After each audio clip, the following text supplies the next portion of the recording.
Depuis 20 ans, ce couple fait face à la maladie d'Alzheimer. La douleur touche non seulement le malade, mais aussi son épouse. Au début, Gérard et Jeanine Gonloff ont eu du mal à accepter la maladie. J'ai dit, mais qu'est-ce que j'ai fait au bon Dieu pour avoir ce genre de soucis? Mon mari m'a regardé, m'a dit, moi, j'ai fait quoi au bon Dieu pour avoir cette maladie? Et à partir de ce moment-là, je n'ai plus jamais élevé la voix. Je me suis dit, qui est le plus malheureux? Lui qui est dans la phase où il sait qu'il est malade, où il subit cette maladie, ou moi qui suis à côté et qui suis en pleine forme.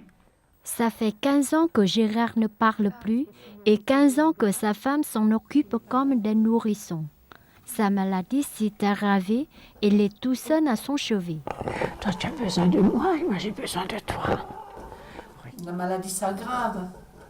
Et il faut savoir, comme on est en plein dans la 20e année de maladie, je peux dire que j'ai de la chance qu'il soit encore là. La vie était belle. Une belle vie commune. Ils viennent de fêter leur 50e anniversaire de mariage. 30 ans de bonheur, 20 ans de maladie, des souvenirs plein l'album photo. C'est l'anniversaire de Nourdine.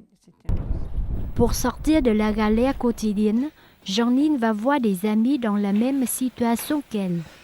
Depuis une dizaine d'années, des couples aidants ou des veufs se réunissent une fois par mois.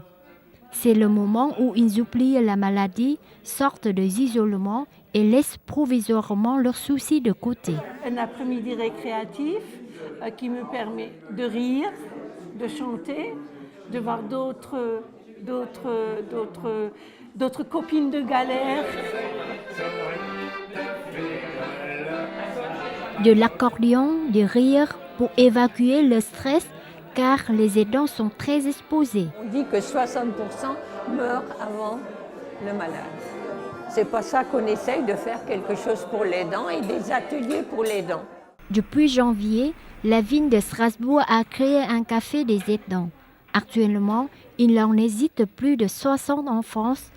Il s'agit d'un lieu où les aidants trouvent une écoute, un échange et des conseils. Car être aidant est souvent épuisant. Nous les aidants, nous en devenons malades. Nous perdons notre immunité. Moi j'ai fait une grippe, une coqueluche à 84 ans. J'ai fait un cancer, j'ai un problème cardiaque parce que je suis aidant. L'Association française des aidants est déjà un maillon. Réclamé depuis longtemps, le statut des aidants n'est toujours pas reconnu par la loi.